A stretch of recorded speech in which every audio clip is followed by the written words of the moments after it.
இன்னைக்கு நம்ம ஒரு டிஃப்ரெண்ட்டான ரெசிபி தான் பார்க்க போகிறோம். பேன்கேக். இது ஒரு டேஸ்டியான பிரேக்ஃபாஸ்ட் மற்றும் குழந்தைங்க ரொம்ப என்ஜாய் பண்ணி சாப்பிட்ற ஒரு ரெசிபி. நான் பேன்கேக் மிக்ஸ் டைரெக்டாக ஷாப்பில் வாங்கிட்டேன்.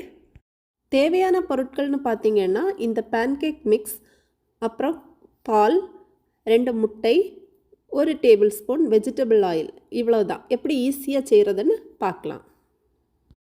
ஃபஸ்ட்டு மிக்ஸ் பண்ணுறதுக்கு ஒரு பவுல் எடுத்துகிட்டு 1 கப் பேன்கேக் மிக்ஸ் வந்து எடுத்திருக்கேன். அதுக்கப்புறம் நமக்கு 1 டேபிள் ஸ்பூன் வெஜிடபிள் ஆயில் வந்து இதில் ஆட் பண்ணி விட்டுறலாம். வெஜிடபிள் ஆயில் ஆட் பண்ணிவிட்டு 2 முட்டை நம்ம வந்து உடச்சி இதில் ஆட் பண்ணிடலாம்.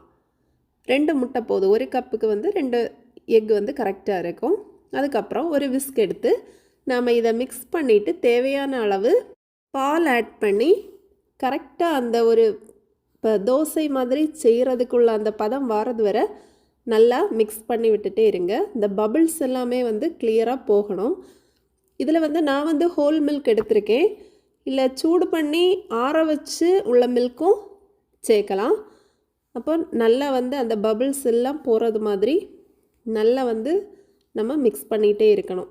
இது வந்து நம்ம கரெக்டாக அந்த கன்சிஸ்டன்சி கிடைக்கிறதுக்கு கொஞ்சம் டைம் எடுக்கும்.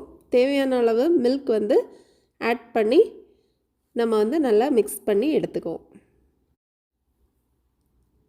ஆல்மோஸ்ட் அந்த கன்சிஸ்டன்சி வந்து வந்துருச்சு பாருங்கள். மேக்ஸிமம் இந்த பபிள்ஸ் எல்லாம் போய் நல்லா வந்து நம்ம தோசை பதத்துக்கு சுடுறது மாதிரி உள்ள இது வந்துட்டு. இனி தோசை பேனை ஹீட் பண்ணிவிட்டு நம்ம வந்து பட்டர் இல்லைன்னா கீ வந்து தடவிடலாம். தோசை பேனில் ஒரு இது வச்சு தடவிட்டு மாவை வந்து நம்ம ஒரு ஸ்மால் சைஸோ நமக்கு வந்து எந்த மாதிரி சைஸ் வேணுமோ அந்த சைஸில் வந்து ஊற்றிக்கிடலாம். ஃபஸ்ட்டு நான் வந்து கொஞ்சம் பெரிய சைஸாக தான் ஊற்றியிருக்கேன் பேன்கேக்கு. கொஞ்சம் ஒரு பிக் சைஸ், நம்ம நார்மலாக பேன்கேக் வந்து உள்ள சைஸில் இருந்தும் கொஞ்சம் கூட பெரிய சைஸில் தான் ஊற்றியிருக்கேன். பாருங்கள் அடுத்தது எப்படி வந்து அது அப்படி ஒரு பஃப்னு உப்பி வரும் பாருங்கள். அதுக்கு வந்து நம்ம வெயிட் பண்ணலாம். நல்லா இந்த மேலே உள்ள பபிள்ஸ் எல்லாம் வந்து கொஞ்சம் ப்ரோக் ஆகி நல்லா வெந்து வரணும் அந்த பேன்கேக்கு. நம்ம வந்து ஸ்டவ்வை வந்து சிம்லே வச்சு குக் பண்ணலாம். 1 மினிட் வெயிட் பண்ணும்போது ஓரளவுக்கு வந்து அந்த பேன்கேக்கு அடியில் நல்லா வெந்துட்டு இனி நம்ம வந்து அதை ஒரு திருப்பி போட்டுடலாம்.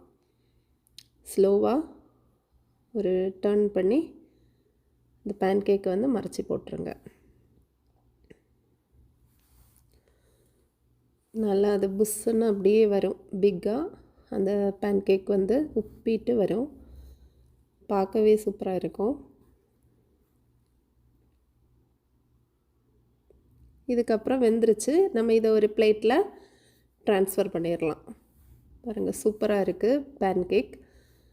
அப்படி குழந்தைங்களுக்கு வந்து ரொம்ப விரும்பி சாப்பிட்ற ஒரு ரெசிபி இது.